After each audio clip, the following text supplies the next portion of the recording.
And we're live. All right. Welcome back, everybody, to another episode of Mid Tier Thoughts. It's me, Austin. I'm joined again today by Taprack Tyler. This episode took a little while to get out. I recorded it a couple times, and I just didn't feel like it was good by just me doing it solo. So I invited another person who's got similar experience here with what we're going to be talking about today, and that is going to be talking about what happens after you find your tribe. We talk a lot about finding your tribe in the first place, how to do that. We don't spend a lot of time talking about, what do you do next, and lessons learned from things that we've seen of good and bad on how to get a group started, things to do, things to avoid. So without further ado, man, for those who don't know, Taprack, what do you do?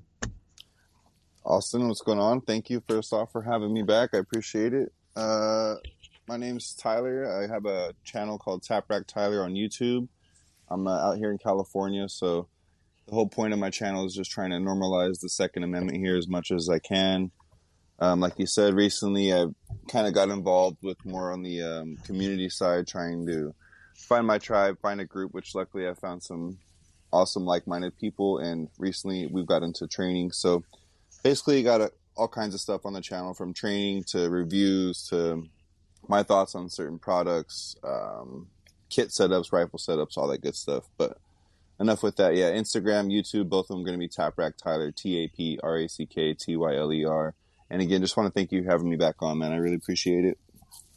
Yeah, dude. For those who don't know, me and Tyler, we're pretty good friends. We're separated by a couple states, but we've helped influence each other back and forth across whether YouTube and podcasts, and kind of built off each other. And I think that's one of the awesome things is that even though we've separated by some distance, we're able to share a lot of the same ideas and kind of come up with a lot of the same conclusions. So it's really cool to kind of bounce ideas off each other with that. But one thing I was just thinking about actually as you were talking is, so you're down in California, and to give everybody kind of a recap, you basically started, I don't know, within about the last year, basically started from scratch your own like training group, in the sense of like you just started and said, hey, one day I want to find people to train with, and so you did the whole find your tribe thing, and now you've got a pretty solid group of guys that meet up and train regularly. Is that correct? Exactly. Yeah, it was actually last November was the first time I did it. And so we're coming up on a year here pretty soon, which is going to be actually pretty cool to think about now that you say it. It's like our year anniversary, and it's going to be about our fourth event actually that we've had. So yeah, well, I'm sure we'll get into that part. But yeah, it's been about a year or so since we've started training together and kind of opening it up to the community. Anybody that's like-minded that wants to come out and get prepared and just grow together. And like I said, you basically started from scratch, right? Like just you wanting to find people, right? Yeah, exactly. I basically did an Instagram post and YouTube post saying I'm going to be going out to do a training event. This is an open invite for anybody that's like-minded that wants to come out. But at the same time, I'm not really looking for range buddies. You know what I mean? I'm not looking for just a good time. I'm looking for people that actually want to become a prepared community together and want to actually train together and become a little more prepared in these crazy times that we're going through, if that makes sense. Just not looking for fun time every couple weekends planking, which is cool too, don't get me wrong, but I wasn't really looking for that. I wanted to actually specify that I was looking for like a training group and basically an open invite to the community, whoever wants to do that's like-minded. And it actually was a great turnout. I had about 10 or so come out, which was cool. And it's kind of been getting a little bit bigger ever since. So super thankful. I've met some awesome people.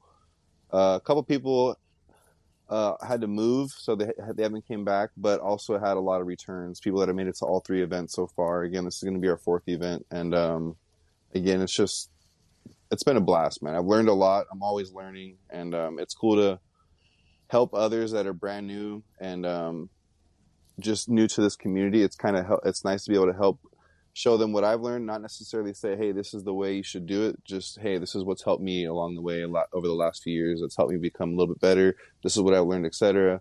Take what you want, add what you want, etc. And it's just been awesome. Also, building like the brotherhood part, the brotherhood part and the community part has been nice too. Just not even just shooting, just hanging out, doing events outside of shooting, which has been awesome. I feel like that's a big It's very important to do that when trying to build any type of team, group, community, whatever you want to call it, which we'll get into, I'm sure. But yeah, it's been from scratch for sure. Yeah, well, and from the stuff I've seen on your Instagram and your YouTube, it looks like you guys have got a really solid group of dudes. And one thing me and another buddy were kind of talking about with this is that, I'm up in the North Idaho area, and you would think that like it would be super easy to find group dudes to train with all the time. And ironically, sometimes it can be really challenging. And I think part of it is, it's not that there aren't groups that are training up here, but it's more or less that I think there's a correlation with the likelihood you are to find people to train up with and how um like persecuted you are when it comes to gun rights, in the sense that like where I get the kind of vibe where I'm at is that there's a lot of people who don't necessarily feel the need to train. Like they have recently because of events at the national level in the news, but for a long time it was kind of hard to find people that would take it seriously because there was a lot of people who were like, well, we're in North Idaho, we're good, Right. um, but when I lived in Washington, it was different. It was people who were like, dude, they're coming after our gun rights. This is a big deal. Like, we need to get serious. We need to get trained. Things are coming down the pipes. And it seemed like the more under attack you felt, the easier it was to find people to train with. And where I'm at now, it's luckily I found some more people after the move, but it was not as easy as I had expected. And I think that's a factor that goes into this too, of like when it comes to finding your tribe, like once you have your tribe, making sure that they are guys that want to take this seriously and they are guys that actually want to partake in this lifestyle and do this like for the right reasons. Exactly. Which there's a fine line, right? Because you don't want to get the weirdos that think we're trying to start a militia and go, invade the whatever January 6th type style stuff. I wanted to have family oriented people that are right minded, like minded, if that makes sense. Basically wanted to put that out there too. So Yeah, you just want to be careful, if that makes sense, as far as who you want to train with and who you allow back, or basically before you allow them out at all. Basically, I like to kind of see who wants to come out once I tell them to reach out for details, and then I'll go look at their profile, etc. Obviously, you can't tell right away, but I try to find out basically a good idea before sending details, if that makes sense. And I also put that out in the invite when I do these type of events, that like we're not looking for, like I said earlier, we're not looking for range buddies, but we're also not looking for people that think we're trying to start a militia, or people that think we're trying to go raid whatever. You know what I'm saying? Like J6, like I was saying, that type of yeah. stuff. If You that you makes want to sense. get you're trying to make sure that like you're prepared citizens. You're not getting a bunch of like radical people that are going to use this as an excuse to do something crazy. Exactly. And I think that's a big thing. Is that in my eyes, the first step, once you kind of find your tribe of guys and you've all kind of gotten along, you've established like, okay, we're solid dudes, we trust each other, we're all on the same page. I think one of the key things you can do is establish like moving forward. Should someone want to join our group, like let's say you got 4 or 5 guys, right, and you meet up and you're like, all right, this is the core group. You know, if someone wants to join our group, what parameters are we going to judge them by? Because I think there needs to be some type of guideline or some type of system that you establish on how to admit new people. And part of that being is, again, you want to weed out the crazies and you want to weed out the people that are just doing this to just chill. There's nothing wrong with just going to the range and having fun with the homies, Exactly. There's a time but and there's place nothing, for it. yeah, there's nothing worse than being the only serious guy in a group of people who are screwing off. Yeah. And that's the thing where it's like, you don't want to be like, hey, we're all here for the right reasons, and Tony over here won't calm the fuck down and he just wants to chill. And it's like we're trying to like, we're all trying to better ourselves. If you don't want to be here for that, don't be here for that. But at the same time, you also want to be like, hey, we have a certain way of doing things. And, the thing I like about a lot of the groups that I've gravitated towards recently is, we stay away from the word militia and more like the idea of a family readiness group, because that's more true to what it really is Absolutely. more the idea of like we are all people who are just concerned citizens. We have families. We want to make sure our families are ready for any type of disaster. We're not out here trying to be military units. We're not out here trying to be paramilitary or guerrilla forces. We're just trying to be dudes that can step up to the plate, provide and protect for our families, and if need be, do it together to protect each other in the event of whatever. And so Absolutely. I think like one of those major things in my mind that decides like, do I feel comfortable with this person joining this group is that realistically, if you're out there training with your guys all the time, you're probably going to get to know each other, and then you're probably going to get to know each other's families over time, especially if you're doing this in the sense of like you want to be a group of people who are prepared citizens. At some point in time, the odds of you interacting with someone else's family are probably pretty high. So one of the top things I look at is not like, hey, what skill set do you bring, or what's your background? No, I mean I look at things like, would I feel comfortable with you spending time around my wife and kids without me there? Like if 100%. yeah, I mean, if this is like something to where it's like I rely on you, and like something, God forbid, something goes down, and it's like, hey man, can you go check on my family? I'm at work. I'm going to trying to make home. Like you down there, maybe you guys have earthquakes down there. It's like maybe an earthquake happens or something. You're like, dude, I'm an hour away. Can you go check in on my family? Right? I want to know the people that like I'm letting into my group. I can trust to do that, and not only in the sense like I know they will go do it, but that I don't have to worry about them. I don't have to be weirded out about them spending alone time with my family.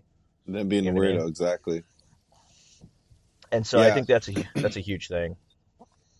100%. And that's why earlier I was saying too, like doing team building events, whether it's going out for food together, whatever, it's going to a ball game or whatever, just some type of team building events. I feel like those are also good as well because you get each other's actual vibe. You can kind of get more of a feel instead of just at the range putting rounds down range type of stuff. Yeah, I You think it can is kind of important. get their character. You can kind of get a feel for them more, talk about stuff because it's a little bit tricky when you're actually training, teaching, learning, all that type of stuff out. When you're doing these events. So I think it's important to Yeah. do team building events as well, and kind of not only does it help the brotherhood grow and it helps you guys get closer, you bond together and stuff like that, but you can also kind of get a feel for people a little bit more. Yeah, I think that's one of those things is like if you're doing the training stuff all the time, people can sometimes put on like a facade of who they want to be, not necessarily who they are. And they kind of let that slip whenever you're just doing something casual and kind of fun. Sometimes, so they kind of pull the mask off, and that's when you can really see who someone Oh really yeah. is, and be like, "Oh, we especially if also it's we also something." do Go ahead. Oh no, I'm sorry. I was just saying, yeah, we also do some certain events. I don't want to give it away in case anybody's coming out to the event that we're doing. But we do team building events that might maybe push that button a little bit just to see what goes on. You know what I mean? See how your attitude is, type of stuff. If you think it's funny, or if you kind of if you get upset really quick, because I feel like all that type of stuff is important as well. If you get upset really quick with some jokes or that type of stuff, or because you can't figure something out or whatever, let alone and when shit hasn't hit the fan, we can kind of get a gauge of what you're going to act like if shit were to hit the fan, if that makes sense at all, with certain exercises that we like to do, maybe around the fire type of stuff, campfire building, if that makes sense. No, absolutely. And I think that's the thing too, is it's one of those things where it's important to see what those maybe those personality issues are now, and know like as a group what you're willing to accept and what you're not. Because I think one of the biggest things I've seen before as far as like how groups fail in the past is that you get groups of people. I mean, you're getting groups of people from all walks of life coming into groups like this, right? And you have sometimes personality conflict. Maybe someone's non-confrontational and someone is way more of a douchebag or an asshole kind of guy, right? And it's like the interpersonal conflict, if left unaddressed, like it can cause a lot of problems over time. And sometimes it's better just to be like, okay, well, we see how this person is. I don't really like how that person treated those guys on that thing. I don't want him here no more, and you Absolutely, can because kind of all that figure that stuff is stuff way out. more. Exactly, that stuff's way more important than, hey, you have an EOTech, or hey, you have a Holosun and not an aim point, or you know what I mean. We can work on all that type of stuff, or hey, you're Yeah. chicken winging when you're presenting your rifle, like all that type of stuff. We can work on that. We can't work on if you're a weirdo or if you get upset easily, or you know what I mean, like all that type of stuff. Yeah, absolutely. I think that's a huge thing is trying to figure out who you want in your group, like what you're willing to accept, what you're not. And that goes with personality, with ideologies, with the ways of thinking, all of it, you know? I mean, you want to make sure realistically that your group of dudes is pretty solid and pretty understandable across the board. You know, and everyone's going to have different standards for what that's going to be. Some people are going to be willing to accept more stuff than others. It just really comes down to you and your group's personalities and your needs. But I think the first thing, like after you get your tribe, is to kind of establish who you are, who you want to be, and who you want to let in. But I think the second thing, really, too, is that a lot of people will get caught up on the first one and spend a lot of time just trying to figure out, like, who are we? Who do we want to be? And like these big philosophical questions. And they spend too much time doing that instead of actually going out and doing something. Like they're almost paralyzed by it, you know? Like, and they're like, oh, we should go do that, go do this. And it's like, okay, we'll go do it. Well, you know, we got to figure out who do we want to be. It's like, no, you don't. Just go do something, That right? was me. That was me for a Figure it out while. as you Like, go. Yeah, how do you? Yeah, exactly. How do you find your tribe? How do you find? I kept wondering, kept asking. I would look online, that type of stuff. And right, to be honest, it just takes you going to do it. You going to the local stop the bleed class, you going to the local ham operator class, you going to the local gun range and just talking to people saying, hey, you seem cool, you seem like-minded, would you like to meet up maybe this weekend? We can go, run some drills together, or just talk, go do a range day together. That's like the first step, you know what I mean? And then you get a couple more people, and then a couple more people, and then next thing you know, hey, let's do a group event, and then, hey, let's bring some medical training in, or hey, let's bring some firearm training in, or let's bring some radio training in. Like it starts. You can't run before you walk, if that makes sense. But the first step is right. just getting the courage to go to the local events, because that's where you're going to find like-minded, is going to the local Stop the Bleed for free, the local radio class, the local firearm class. Even if you go take a pistol class, a rifle class, whatever, you'll find like-minded. Even if you don't have money to go to a class, just go to a range and just say, hey, what's going on? What are you shooting there? Oh, cool. This is what I'm shooting. Are you from around here? Whatever. Just make that first initiation of talking to somebody and just find like-minded. That's where I think the first step is finding your tribe. Yeah, and I would say like again, once you've found the tribe and you've kind of figured out who you want to be and and everything, obviously the next step is to start training, right? And I think that from talking to you, you have a great example and a great model of how to do it, in the sense that one of the biggest things I've seen as failure points for a lot of groups like this is when it comes to training, holding to a certain standard or training schedule. Some people are afraid to, maybe they're not confrontational, or they're like, well, hey, we're not the military, it's not like that, whatever, blah blah blah, and they don't like hold people to a standard, and they don't hold a certain training standard as far as like how often realistically you should show up. And it's one of these things where it's like, look, we're all civilians, we're not getting paid to do this, life gets in the way, we get it. But it's one of those things where it's like, look, if you want to be in a group of people that we want to rely on, if you can be there for training, you should. But then that also means getting together and coming up with a realistic training schedule of, like, maybe for some people that means you can only meet up once a month, right? Maybe for other people that means you can meet up once a week, and figuring that out. And I think you do a great job of that with your guys, in the sense of, being realistic in your like, and how often you guys meet up, and holding people to a certain standard. Thank you, man. I appreciate that, because that's kind of what we try to do, honestly, is make it a once a month thing. That's what we've been doing as far as our CQB classes that we're working on together. Not that we're going out there looking for CQB, but it's just been a fun group learning experience. We've been taking a class together, and we do that once a month, and that's dry firing. That's just like mantis, that type of stuff. No actual ammo money, none of that. So, and then we do the shooting group event once every 3 months or so.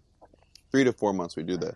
Actually, once every 3 months we do the big shooting event where we actually go put rounds down range together, which you can do it more often than that. And honestly, a lot of us will do it with each other, maybe, two out of the group or three out of the group. But as far as everybody in the group getting together, that's once every 3 months we do a big event for the weekend. And then, but the once a month getting together, whether that's dry firing together, whether that's doing some drills together, whether that's cleaning your rifles together, whether it's learning how to apply tourniquets, just getting together at least once a month, I think, is huge to work on stuff, because we all know if you don't use it, you lose it. It's definitely easy to kind of lose a lot of the muscle memory, a lot of the memory in general on a lot of things that we learn, tasks that we learn, skills that we learn, etc. Yeah, and another thing too is it's like you think about when the military does training or the police officers do training, things like this, right? When they're training a certain skill set, they're spending, 8 to 12 hours a day, every day for, a week, 2 weeks, 3 weeks, several months, whatever, however long the schoolhouse Exactly. is, training the same thing. Obviously, we all have day jobs, right? We're meeting up on a Saturday for a couple hours to do a skill set. You're not going to get it perfect the first time, which is, again, that idea to where it's like when you establish this group, the things that come after is that like holding people to a certain standard of like, hey, we don't have, we're not going to fit the 3 weeks of training into a 4 hour day. So we're going to work as best as we can in 4 hours. And I need everyone to focus and do the best we can in 4 hours because we have limited time. And then, you know, Exactly. it's a certain amount of expectation of being like, if we want to get better at this, we're gonna have to do some of this on our own outside of here at home. Do your homework, right? Uh, that kind of thing. And I think We it's actually really have it. a Go ahead. no, I'm sorry. I was saying we actually have a thing that we just went over that recently as far as having two different mindsets. We have or two different environments. I'm sorry. We have a training environment, and that means everybody's locked in. We're not talking to each other while someone's instructing or while we're working on stuff. We're not messing around on our phones. We're not, fiddling. Like we're locked in. We're training environment. We're learning something. We're working on something, and we're paying attention because, like you just said, we've all drove out here. Or we all had the time off together finally on a weekend to put this time in to learn something. So we're completely locked in, and everybody's aware that we let people know before we get into the training environment about that as well. And then we have the community environment, the chill environment, hanging out, talking by the bonfire, whatever, cooking, listening to music, drinking, whatever it is. But there's training environment, and then there's just non-training environment, if that makes sense. No, absolutely. I mean, you got to know when to turn it on and turn it off, right? And Exactly. I think that's a huge thing. For me, it's one of these things where that like, that sometimes the lack of discipline I see in groups kind of concerns me. Like I remember I trained once for a while, one time with a group that, they would go do these big FTXs and they would go these field training exercises, and they would go out there and it's like, dude, you can't go 3 day, like it's a 3 day exercise, right? And it was supposed to be some, they kind of like, or sometimes even just a 1 day or like a 2 day thing, but they would try to establish it as like, hey, we're going to be in the field training like the whole time, like everything is a part of it, right? And it's like, okay, cool. Once the sun goes down, you got some guys that decide they're going to start drinking, they start getting obnoxious or things like this, and it's like, dude, you can't go a single day with like just not being like this. You know what I mean? It's like, Yeah. especially like we would come out with rules, like saying like, hey, we're gonna go out to this guy's place, we're gonna be on this property, like no booze, no weed, no nothing like this, whatever. Like, we were training in Washington at the time where weed was legal, and it was like none of this, right? Like we want to take this seriously going forward, and you'd have still dudes that would decide to do it anyway, and you're like, dude, you can't even have the discipline, the self discipline to like go without a drink or go without weed for like 2 or 3 days. How am I going to trust you to like buckle down when things get serious if you can't even take this serious? Yes, there's a time for fun and community stuff, right? And we would always try to set it up to where like once we're done with our training, we'll do the fun community stuff. But we got to get through the serious stuff to get to the fun stuff. And it would be one of these things where it's like, I think you got dudes screwing off and stuff, and you're like, dude, this is like, it's just super annoying when it's something that you take serious that other people don't. 100%. I think though, at the same point, a couple things there. First is earlier you said people life gets in the way, right? People might miss certain events, etc. Yeah. If you are listening to this, if you are listening to this podcast right now, and you're someone trying to build a group or build a community, whatever, or join one, etc., I think it's important to have a little bit of basically be a little bit lenient with that. If that makes sense. If someone has to miss an Yes. event, we get it. But when you start making it a pattern, that's when it becomes okay. We're gonna stop wasting our time with you, and it is what it is. But if it's once or twice here and there, every now and then, I think it's okay. And it's also something that you want to consider because you don't want to push people away because it is hard to find like-minded, like we were saying. Yeah. Not hard, but harder. So you don't want to push people away, which brings me to the second thing.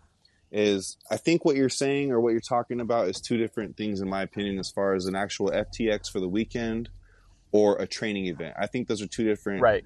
Yeah. No. things in If my it's a opinion. one An day FTX thing, for those yeah, I was gonna say no if no it's like no a one a day training thing where you're event like like you go ahead. like Yeah.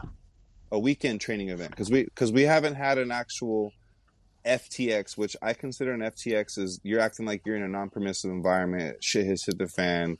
We're not, Exactly. smoking. We're not drinking. We're not bringing out camping. We're not fucking, like, we're actually trying to keep our signature small. Like, that's a whole different, that's in my opinion, dude. That's when you're running. That's like we got to walk before Exactly. we run, which is why, if you are listening to this, I consider or recommend doing training events, weekend training events, which is what I've done 3 of them so far. This is our 4th one coming up. We have yet to do an actual FTX for the whole weekend where we're out there, like I just said, in like a non-permissive environment, or at least LARPing, role playing like that, which I do Yeah. think is important. But if you're only meeting for huge events once every 3 months, I feel like you got to do a few of these events first because, like you said, we got to walk before we run. We got to learn certain SOPs, certain basics as a community, as a group, and you're going to be having new guys come here and there as well until you You. close that door because people are going to come and it might be a phase for them. It might be a couple event phase and they're like, shit, shit's changed in my life. I'm not going back. Nothing, no hard feelings. I'm just into different stuff or whatever. And also, you're going to get new people that you might not have gotten at first that are going to help as well. So basically what I'm Yeah. getting at is community events for the weekend. In my opinion, so far, what we've done, we've been blessed with accomplishing a lot as far as skills and a lot of let's just say skill sets that we teach for or we learn and train on for the weekend. But at the same time, we've also had bonding time where not everybody drinks, but no more, guns are put up, range is cold, and then people might want to drink a couple beers while they're, bonfiring, that type of stuff, which we allow that. But before that happens in the morning when we have our safety brief, we say none of that shit's allowed until guns are put away, that Right. type of stuff, if that makes Hey, sense. Range is cold, that type of, because we want to make it to where you want to come back. That's what, if that's, sorry if I'm absolutely. rambling on here, but No, you're basically good. You're good. what I'm saying is you want to make it fun, dude, for the first, at least for the first few times, because if you go straight into an FTX, dude, the first time or second time, some dudes, that shit has, like, they've never even camped, let Yeah. alone done FTXs like that, which, again, camping, hiking, that's all good team bonding, and we can get into that later too, but that stuff alone is really cool. But basically what I'm getting at is your first few events, I feel like you should make it a fun, even if they are weekend events, have it in your beginning safety brief that we're going to go into training environment from whatever 9 a.m. until 6 p.m. We're going to have a 12 o'clock to 1 o'clock lunch break, but other than that, it's training environment all day. No drinking, no smoking weed, none of that shit. None of that's out at Yeah. all. And then when guns are And put away, whoever wants to be, respectful about it, don't go overboard, but remember we're going to get back at it tomorrow morning, and we don't want to have hungover dudes because this is not what we're here for. So if that makes sense. no, it does. It does. Yeah. Just to clarify kind of where I was coming from before. So when I'm talking FTX, with us, it was a weekend long event, like a multiple day event. And it was for a lot of us who had been training together for several years at this point, and we were meeting up with other groups who had, also trained with themselves for a while and kind of meeting up to see if we could all work together for over a weekend. So, but no, I think you bring up a good point there too, is again, like it's you got to build up to that, right? And so the group I was in at the time that we were training with, we'd been doing this for a while leading up into this. And it was like our group, I would say, was pretty squared away. But meeting up with some of these other groups who had also been training themselves, and this was kind of our first time interacting, you could tell like the lack of discipline in certain groups to where you were like, okay, so some of these guys actually take it seriously. Some of these dudes are just here to fuck around and screw off. But no, I think you bring up a good point though, is again, you gotta walk before you can run. And it's one of those things to where like if you are a group who has been training at a high intensity for a while, just remember that like not everybody's up to speed with that, and that if you do push people too hard into that at the beginning, like you said, that is another thing I have seen sometimes where people kind of back off is they feel like, whoa, dude, this is way too much for me too soon, or I've seen it with the training side. I've seen it sometimes with you got dudes who are all Gucci'd out with gear because they've spent years and years learning and practicing and realizing like what's good, what's bad, and then you get a dude that shows up with like a Palmetto AR and like a Condor chest rig or something, right? And he feels out of place because everybody else is so much, more advanced or something, right? And if you want to make this kind of thing work, you've got to make those people feel comfortable, and you've got to, one, don't be a dick. Don't be a gear dick. Don't be a gun dick about be like, oh, your thing sucks, blah, blah, blah, blah. But be like, hey, be helpful, but also help people where they're at. But yeah, no, I think you bring up a good point. Like you got to walk before you can run, and don't just jump right into the sexy stuff, which is another thing I think a lot of people want to do with groups is they want to jump right into the sexy stuff, the high speed CQB, the fast tactical team movements. They don't want to spend the time that it takes to build the team up, right? And like one of the things I was talking to a buddy about with this was like, I feel like you got to start with individual skills, right? Absolutely. Like, can we make sure everyone can run a gun and maneuver themselves safely? And I want to master that before I ever even talk about doing, a two-man drill, because I can't One, do a two-man drill if I got retards with guns. You know what I mean? yeah, I don't want you flagging me. I don't want your safety off while you're not even in the optic, that type of stuff. Like, absolutely. Yeah, it's like we got to build up our individual skills. Then it's like once I know that everyone has an individual skill set, then I can be like, okay, cool. Now you all know your individual job. Let's start putting you in teams to where you both do your job together, and then we just expand that team size until we can do it with everybody, right? Exactly. That's what we do too at the event before when we have our safety brief, we say, because in the invite, since we're still building and we're still trying to find a few more like-minded to get the community growing. But anyways, when we send these invites out, we say all skill levels are welcome. So when we do our safety brief before we do our events, we always say some of you guys are I'm sure already good shooters. Some of you guys are new to shooting, so we're all gonna go over the basics together. So if you are already used to it, it's all right. If you're maybe doing something different, check this way out for today. And basically, what I'm getting at is we start with the very basics. Obviously, no ammo, complete basics, ready ups, rifle ups, when to put your safety on, when to take it off, that type of stuff.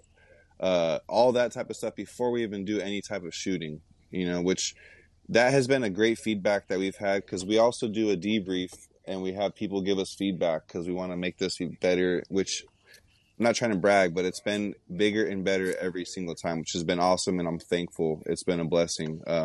But one of the things we do at the debrief is we get feedback every time we do a big event, and everybody always gives the feedback of, we love how big you guys are on safety. You guys drill safety, and so it makes everybody comfortable to be able to eventually move, shoot, and communicate, because you can't do that until you know how to do it safely by yourself in a static position, if that makes sense. So Absolutely. um, And I think that's it's again just going back. huge. Oh, go ahead. Sorry, go ahead. No, you're I good. I say was done. Go I ahead. I think going back to like where again, like I said, I've been a part of multiple groups over the years. Over the last 8, 9 years, I've been through different groups, and some of the groups that I've been a part of where I'm like, okay, we need to fix things here, or like groups that have had a lot of issues. Again, it was that lack of emphasis on safety and just assuming like, oh, everyone knows what they're doing, and not taking that time to get everyone's individual skill set built up and just trying to jump right into the cool stuff. And it's like, well, yeah, because that looks cool, or you found a YouTube video on how to do patrolling or whatever. Like that's fine, but there's a reason why professional organizations have like there's a reason why like the military, for example, you go to boot camp first to learn how the branch of service you're in works. Like I went to the Navy, so like you go to the boot camp to learn how the Navy works. Then you go to A school to learn your specific job, right? Now that you know how the organization works, now that you know your specific job, I can put you together in a team of people that know their specific job, and we can work together to get more advanced skill sets over time. But if I just take you on day one, give you a gun and say, go do this, and you have no idea what the hell you're doing, you're more of a liability to everybody and more dangerous to everybody than you are helping in any way, right? And I think that Yep. that's huge. And I know you said you don't want to brag, but I think you got every right to, because honestly, I think what you guys have been doing has been awesome. From watching it, from a third point of view, from watching it from the outside, it seems like what you Thank you, guys are man. doing is work. Yeah, you're welcome, dude. It seems like what you guys are doing is working, and that it's making a lot of sense and it's moving forward in a positive way.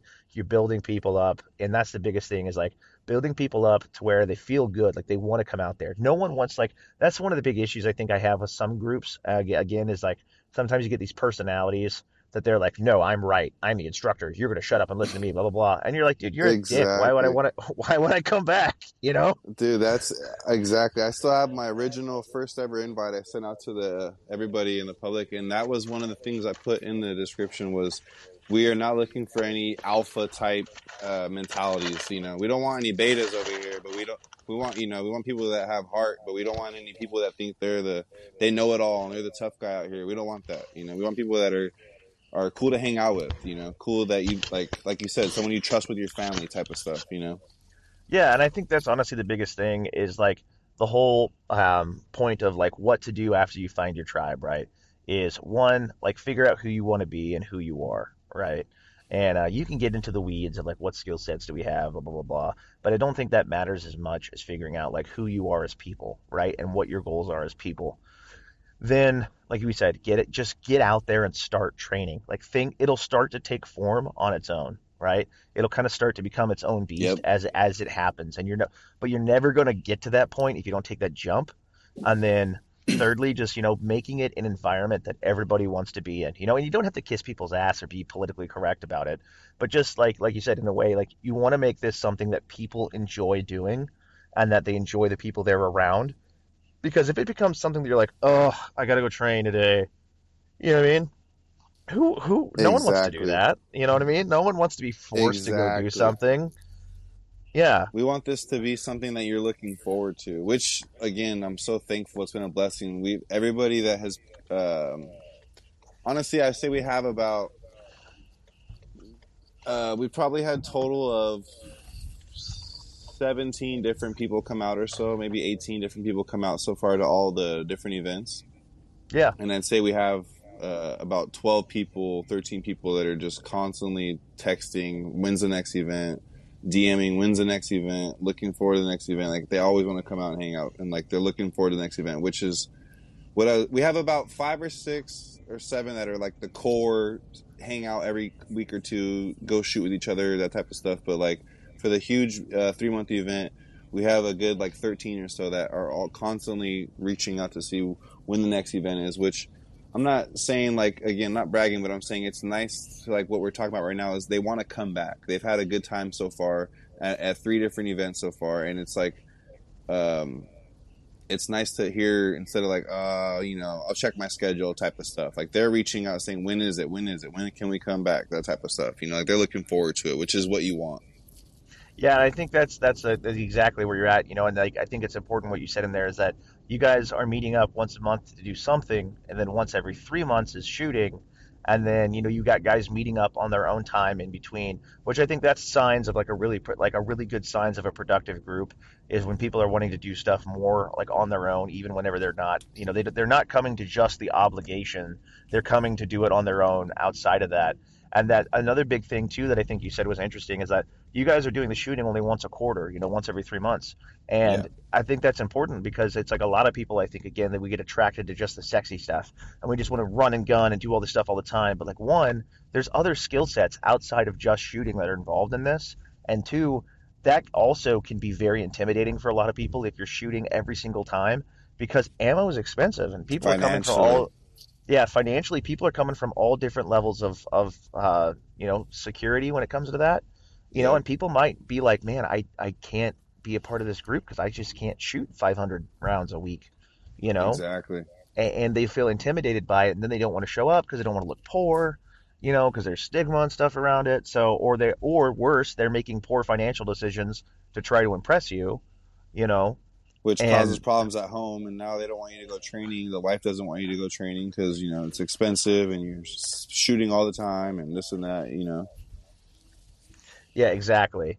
So I think that's a big thing. That's a big thing about that There's so too. many Is perks to a group too, besides not just like I said, um, being able to go run sexy ops everybody thinks, but there's other perks to it as far as let's say we can't afford to all go to a long range precision class, right? But we can all pitch in. Say the class costs $600. We all pitch in. There's seven of us. We all pitch, or six of us. We all pitch in $100 each. We send one guy to go. That guy comes back now, and then we have a weekend event the next time, and he teaches us everything that he learned from that event. You know what I mean? And then we do it Exactly. again in a couple months. We do it again with a radio class, and then in a couple months we do it with a medical class, and then we do it. You know what I mean? It just keeps going on. We can basically save money and gain knowledge by everybody pitching in on those type of classes, that type of stuff. And not to mention the brotherhood. I met some awesome people that I honestly could say that I actually genuinely love, and I'm glad I met some awesome dudes that have way beyond, like I said, way beyond range buddies. I'm thankful to have met certain guys, and it's been awesome, man. So I think there's a lot more to it than just like you see on Instagram, doing some sick, sexy ops or cool CQB videos. Which, don't get me wrong, that stuff's all fun and important too, but there's a lot more to it than that. Bigger picture. Absolutely, man. Hey, so any closing thoughts or advice for anybody? Basically, get out there and do it. It's not going to happen for you. Don't be nervous, and again, don't feel like when you go to the first group, or if say you're all right, let's make it shorter actually. If you're looking to join a group, go to, like I said, local Stop the Bleed, local gun range, local uh, what's it called, radio ham operator class, that type of stuff, and just talk to people, ask them if they want to hang out. Once you do that, you guys take it slow at first, make it fun for everybody, and then you can start running after walking, like we said earlier. And closing thoughts, I would say, is just find your tribe, man. It's going to be beneficial not only for you, but for your family, especially with times coming. And even if it isn't shit hit the fan, let's say, like you said, there's an earthquake, there's a tornado, you're not home and someone breaks into your house and your wife's there and you want, whatever. Like, there's multiple perks to it. Let's say, whatever, you have any type of emergency. It's nice to have friends that are like-minded that you can trust and grow together with, instead of just wanting to do it on YouTube and Instagram saying, I wish I could find a tribe. Get out there and do it. Absolutely. Guys, thank you for joining us today for this episode of Mint Your Thoughts. If you haven't already, check out Taprack Tyler on Instagram. Check him out on YouTube. If you want a good example of how a tribe should be, if you want a good example of one, how to find your tribe, how to get started from the ground up, and what to do after that, like those next steps of, okay, now I've got my buddies. What do I do now? Right? Follow along his channel. He's got some great stuff on there on just some things that they've done in the past and how he's done it. Honestly, not kissing your ass, but I think that you've got a really solid group of dudes, and like I said, you started from nothing with it and have built it up into something that's pretty awesome. So again, if you're one of these guys who's wanting to start a group, you're new to this, you don't know where to start, tune into his stuff. It's a great way to follow along. Plus, he's got some good reviews, things like that too. So he's pretty entertaining. But yeah, with that, guys, thank you for joining us. Tyler, thank you for being here. Thank you, Austin. I appreciate it. A couple of things really quick, you guys. I just want to do a shout out to you as well, man. I've learned a lot, especially from your Instagram posts. There's way more detailed stuff as far as standardization for your rifles in your group, etc. Make sure to check out Austin's Instagram. A lot of beneficial, knowledgeable posts on there. And just want to thank you, and just want to tell you, keep up what you're doing, man. You've been killing it. Love seeing your YouTube channel grow. And again, not trying to kiss your ass. I'm thankful to have met you along this journey as well. So again, thank you for having me, and keep it up, man. Appreciate you. Yeah. Oh, and hey, congrats on 7,000 subscribers on your YouTube, dude. Appreciate that, bro. Thank you, man. Yeah. Really mean that. Thank you. Have a good one. You too. Thank you. Bye. Bye.